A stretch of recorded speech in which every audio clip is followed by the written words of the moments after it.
Mga koys, napakalupit ng setup ng restaurant na ito.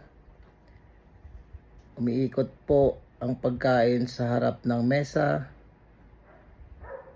Pipili na lang po kayo kung ano ang gusto nyong kainin. Eat all you can po ito. At isang magandang strategy ang naisip ng may-ari na to. Napakagandang setup. Kaya napakaraming pagkain nasa harap niya mismo. Kayo na lang po ang bahalang pumili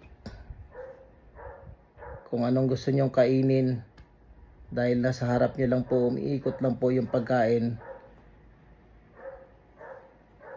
At pag nagustuhan niyo po ang video nito, paki-like and share lang po. Kuya Vince Vlog, maraming salamat po sa inyo at God bless po.